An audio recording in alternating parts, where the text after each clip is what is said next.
This is the Blackprint, where being black is always the topic of conversation.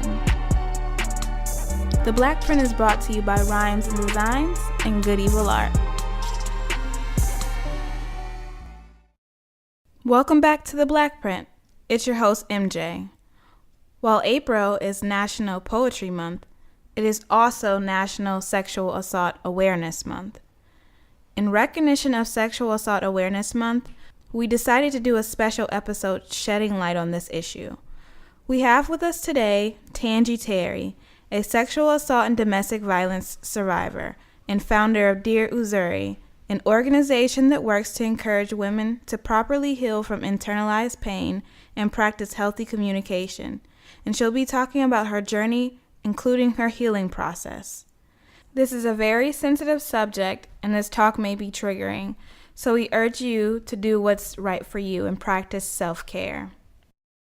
Hi, my gorgeous and valuable people. This month, April, is Sexual Assault Awareness Month, so I'm coming to you today to dive in a little on the subject and bring awareness not only to ourselves and our culture, but to the subject matter at hand. So my name is Tangie Terry. I have an organization called Dear Uzuri. Uzuri is Uzuri, and Uzuri means beauty. So in 2014, I got this vision. And I was woken up out of my sleep at 3 a.m, and the first thing I did was write affirmations on my mirror. So I started writing, I am beautiful, just different characteristics about how I began to view myself, or how I viewed myself during that time. And I just wrote. From there, I began reflecting on my life and the journey I've been on. So for me, my biological father passed away when I was 4 years old. He was a gang member. I didn't realize it at the time, but as I'm reflecting now, as I'm older, I started to realize that that's where a lot of my abandonment issues came from. My mom raised me to be very sheltered so that I wouldn't be a part of that lifestyle. So she raised me trying to separate me, but it still didn't heal. All it did was add a Band-Aid to the pain that I began to feel over time. I started to have self-doubt and was extremely insecure, and it began to play a role in my relationships. And I tried to cover it up with my school and academics. I excelled in my schoolwork, but I just made poor choices when it came to the men that I've dated or that I've interacted with. And so this led to me being raped when I was 19 and me ending an abusive relationship at age 25. I am 27 now. I'll be 28 this year. But going back to the rape at age 19, when it first occurred, it was somebody that I had actually knew. And so it just didn't correlate to me. It didn't match up. And so it took a second for it to digest. And then as I didn't feel right, so then I opened up to someone and they were mentioning to me yeah, that is rape. And I was like, oh, okay. So from there I started getting counseling.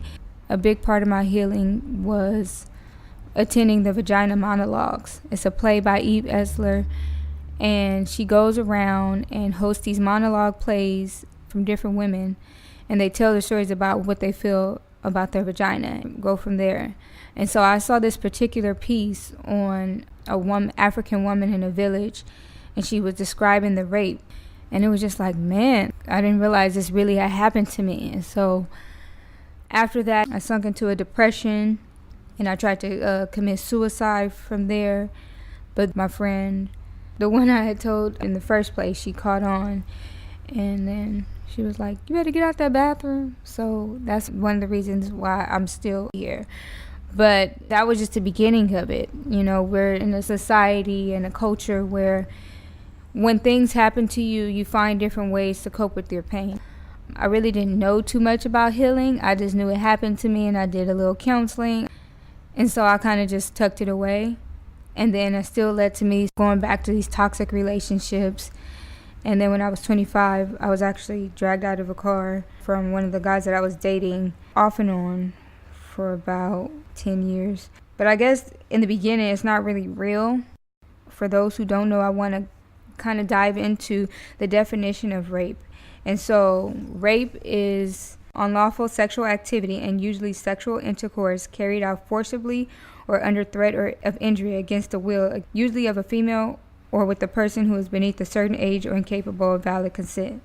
What I want to kind of speak on is when it comes to rape is not just a female issue, it's also a male issue, and it kind of adds to the trauma when I really sit back and I reflect on the relationships and the interactions that both men and women have with each other. You know, men have this trauma, not all men, but there's some men who have been raped and they don't know how to channel that energy, and so they end up raping another woman, you know, and most times it's someone that they know. It's not a stranger as we see in the movies. I don't know if that would even necessarily make it better. There's no right way to really look at it because I feel like it's wrong all the way around and it's very painful and damaging to the survivor. But I also want to mention that you don't just have to be a certain age. It doesn't matter because rape doesn't discriminate against your age. It's like the perpetrator, they see you and they have the selfish mindset and they just want something and they just go for it. The stigma behind rape and why it continues is because, one, we're not really educated about it. As mentioned, when I was first raped, I didn't even realize that I was actually raped. So we have to go out and we have to continuously educate ourselves on this subject. And sometimes if we are not willing to put forth the effort, then you have to make sure that you're around people that still hold you accountable and still educate you on these subject matters, because it doesn't matter what a woman is wearing. I know that said a lot. What a woman is wearing, if she was intoxicated or not, all these different factors, but it doesn't change the fact that you're not supposed to do that. If someone says no, I don't care if someone said no and then they went to yeah, that's still a no, because once you say no, and it could be pressure, you never know why people end up going from no to yes when they really feel no in their hearts. Or sometimes people communicate it, but they communicate it through actions, like, you know, they'll rub on your leg or they'll try to make gestures, but they don't verbally say it. So it's kind of like, okay, you asked for it because you were flirting with me. And it's like, just because I was flirting with you, maybe I just wanted to flirt. That don't mean that I wanted to use my body in that way. I've just come across so many different cases. But a woman had on jeans, and then now they have denim day, but a woman had on jeans and a man had raped her, and she went to court and they had said it was her fault because she had on jeans, and no man could take off her jeans without her help or without her consent, because at the time it was like jeans were getting tighter, so they were trying to say that, basically put it back on the survivors. And so I think as a culture we need to be mindful of how we actually approach survivors. I don't think it's good or healthy to call a survivor a victim, because we're not victims, because we're still here. Even if we're still mourning in pain, we're still here. So we survived that. We survived that moment in that pain, and something that was supposed to take us out, we're still here and we're still standing. So I don't think it's good to use the word victim. We need to be mindful of the type of language that we use. We need to be mindful of victim shaming, because sometimes women who are raped, they begin dressing in a provocative way, because that's how they begin to view themselves, because they get treated as if they're no more than their body. So they start to feel like they're no more than their body. So I think we need to be mindful of that. Plus, I feel like a woman should wear whatever she wants. I think we should always be paying attention, and depending on where we're at, okay, dress accordingly. But I feel like we just judge each other a lot in this culture, and that's what keeps the rape culture down. I just think we just have the world in general just has this whole twisted mindset about the rape culture and what they really feel. I think we need to just start researching and start understanding ourselves, and we start researching, then we will understand why. And then especially for the Black culture, our generations, our ancestors have been raped. So it's just like, why do we continue to cause the same pain upon each other? And it's not just men raping women, it's women raping other women. It's women, well, it's very rare, but there are some women who rape men, and then there's men who rape other men. It's so open and so diverse on who doesn't want to engage in sexual activity. But I think we need to learn how to shift our minds. And the way we shift our minds is by putting ourselves out there and just learning how to read. And really just remember who we are and remember where we came from. And then another thing is substance abuse. Like many people who have been raped, they have been under the influence in some kind of way. So there's a thin line between if that allows for consent or not, because someone may be intoxicated and they're like, yeah, they want it, and they wake up and they realize they didn't want to engage in that activity. It just goes to show that people will use any and every excuse just to engage in that activity. Because when it comes to alcohol or even other drugs, it impairs your thinking. So automatically you're not in a coherent stage. When you drink, or even if you do any other drugs, then it's like these natural chemicals that get released, and then it's natural to feel like the sexual heightened. So it's like your brain is telling you one thing, but then your heart is like, or your body is really like, no, I don't want it. So it's like, if people weren't so focused on being under the influence, then we would learn how to be sober enough to make rational and logical decisions not to do that. We would be rational enough not to allow the pain that we have experienced and the trauma that may have been experienced in, the perpetrator's childhood, allow it someone else to be affected and damaged by that. I kind of wanted to briefly say something about the Nate Parker situation. I know there was like this big old controversy conversation on the subject, but as I was just talking, I just realized that it's still something that's still widely ignored even after this. He's defending himself. Well, we really don't know the truth because she ended up committing suicide, but whatever it was something so bad that she felt like her life didn't matter and she didn't feel like she was worthy enough of it. And so what I want to say to men, because specifically this was the case with a man, Nate Parker, so I specifically want to just kind of speak to the men on this. And if you have been intimate with someone before and the next time they decide no, it doesn't mean that it's okay this time, because each time you engage in that activity you have to say okay. If someone says yes today, but then tomorrow, if they change their mind, they change their mind, and it's not anyone's right to ever take advantage or misuse another person's right to, use their body however they desire. So aside from rape, there's many women who walk around in fear. Like, there's been women who's been groped. I've been at a party and I'm standing there and a male, he literally bit someone's behind. And so it's like he was from a frat and he's trying to keep up his image, but it's still just like, that's not cool. Somebody's just standing there enjoying themselves and you go up and you bite them. You're invading their space and you're invading their privacy, all because you're worried about this image that you need to keep up so people can view you a certain way. I've heard different stories about a woman. She was leaving a bar and she was going to her car, and a man grabbed her and took her in the alley and was like groping all on her, and she was afraid to go out after that. And it's just like, we as women, we shouldn't be afraid to even go out and hang out and want to even enjoy ourselves, even if we are dressed a certain way and even if we're not, because many times you don't have to wear a certain type of clothing or behavior for someone to find you attractive. I'm attractive because I have an attractive energy, I have an attractive spirit, I have an attractive, face. When people are attracted to me, it has really nothing to do with the clothes that I wear. I feel like people make that up as an excuse just to kind of justify wrongful behavior. Because I've been in sweats and I've been approached. It doesn't stop people whistling at you. It doesn't stop these catcalls. It doesn't stop people from talking to you in a certain way. And if you remove yourself from it, then you're called out of your name. Then you're called, a bitch. You're called a slut. You're called all these things like, bitch, I don't want your number anyway. And it's just like, what?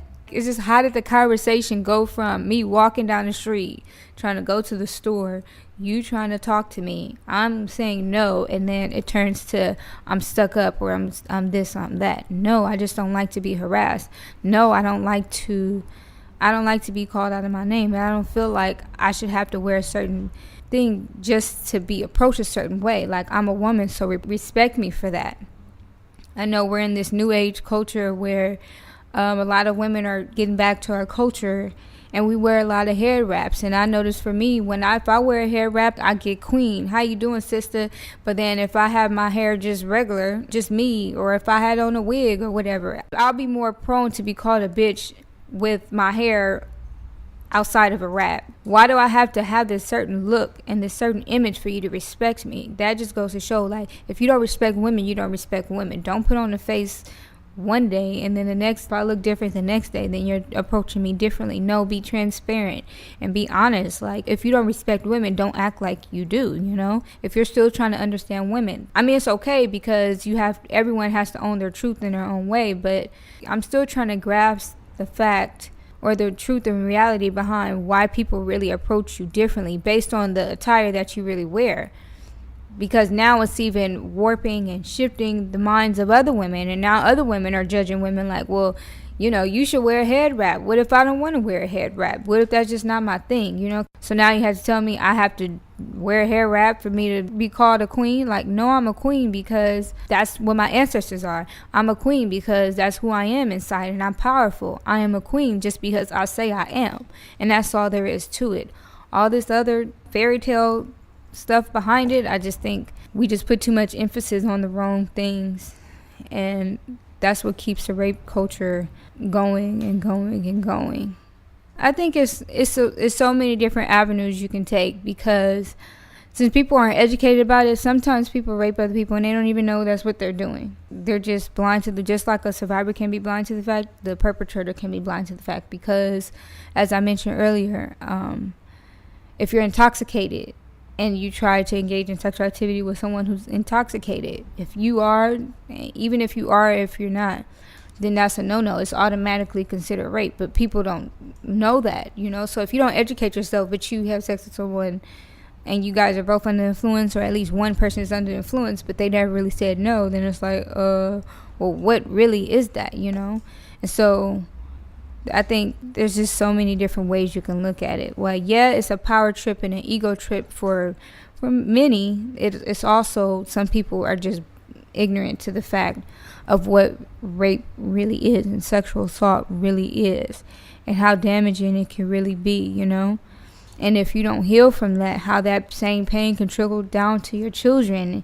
Now you're upset and you're angry at your children. You're just angry and you're yelling at them because you're feeling this trauma and you don't know how to handle it. You don't know how to digest it. You don't really know what you're really experiencing. You just know that you feel pain. I would agree that it is like a power trip, but it for sure makes the survivor feel powerless. And it's not even just for that moment. It's many years to come, especially if you have to constantly go through it, or if you constantly have to see that person. There's some people who've been raped by family members, and it's just like, how am I supposed to be around family who's supposed to have my back, but then when I go, I see this person's face at every event? It makes you want to isolate yourself and stay away. And then people are like, well, why are you away?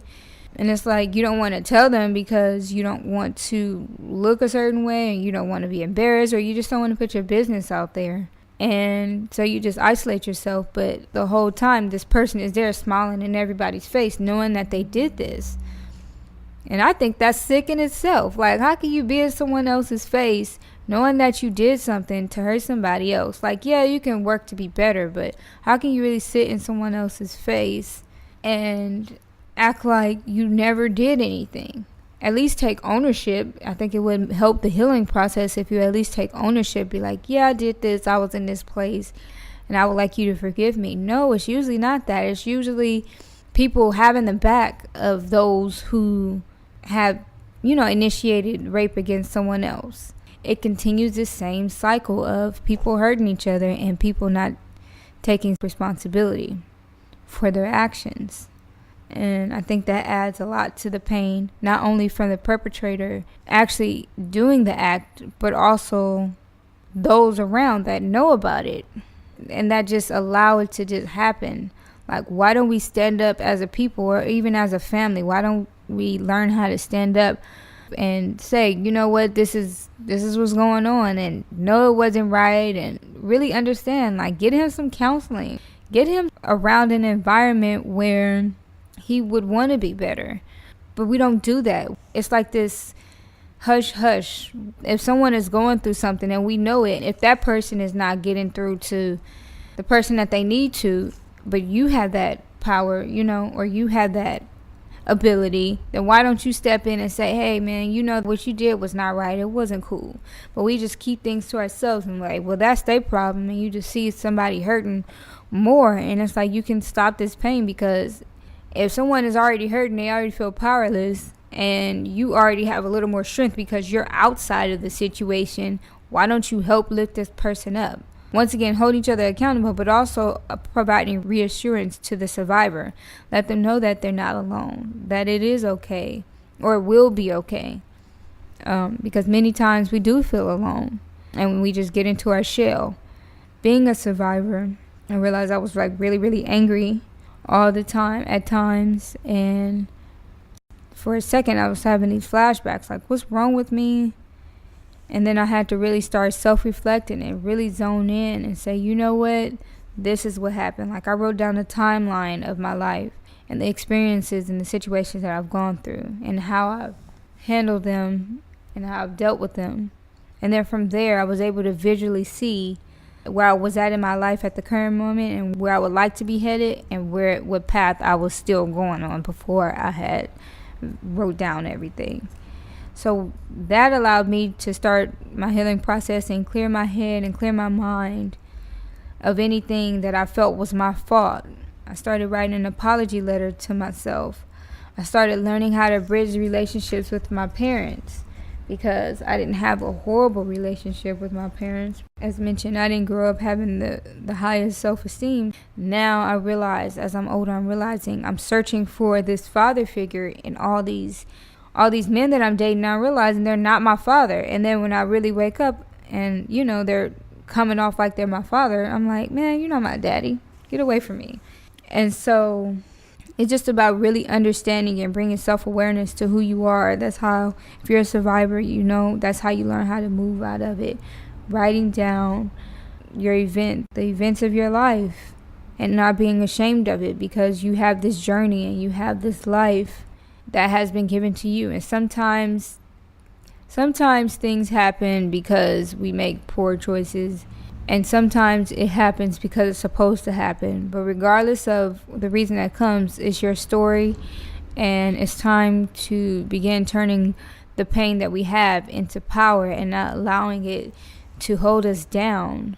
We need to remember that everything that we have experienced, if we're still here, why are we still wallowing around in our sadness? Because we can't change it. We know we wouldn't want to have it happen again, and we need to open ourselves up to that love again.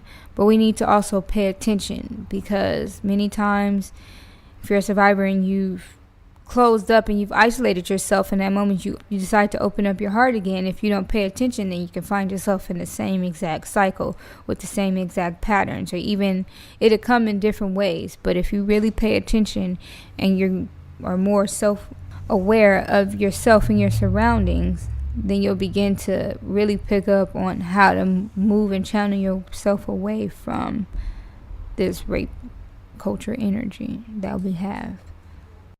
Always keep pressing forward. Always remember who you are. Apology letters to yourself. Look in the mirror. Say affirmations. I am powerful. I am not my past. I am not living through your eyes. I am a survivor. Own that pain and don't let it own you. One of my favorite quotes I go by is, when a woman stops loving herself, then the world is led to destruction. No matter the experiences that we have encountered or faced, we have to remember that power, because if we don't remember our power and we're constantly giving it away to other people or to men, then we can't be upset when that power comes back misused, because we're putting the power that we have within ourselves in someone else's hand, and you never want to give someone else the satisfaction to have power and control over your life. So we need to learn how to rechannel that energy, learn how to forgive. That's a big one. Not only others, but mostly forgive ourselves. For survivors who ended up having children and have to look at their child every day, I just want you to know, you have to remember how strong you are and how inspirational that is. I just want to thank you and commend you as well for just being who you are, for my other survivors, whether you're male, you're female, no matter what sexuality you choose to identify yourself with, I want you to know that it's really not your fault. I want you to know that it's okay to cry. I want you to know that it's okay to wear the outfit that you want to wear that day, however you want to feel. When you wake up, you should ask yourself, how do I want to feel today? How do I want to come off today? And you'll dress accordingly. It's just all about me understanding how I want to feel and how I want to dress. And from there, I'm happy, and it allows me to block out and rise above and elevate above anything negative that people try to tear me down with. So I want you to remember you are, remember your power, remember that you are valuable and you really matter. Thank you. So that was our special episode in observance of Sexual Assault Awareness Month. A huge thanks to Tangie Terry for sharing her story and journey with us. It takes an immense amount of strength to overcome trauma, work towards healing yourself and others, and to continue to create spaces in which these difficult conversations can be had. Thank you again, Tangie. As always, please remember to like and share this video, subscribe to our channel, and to get in on the conversation by leaving a comment in our comment section. That was the Blackprint, and this is MJ, sending you love, peace, and ammunition.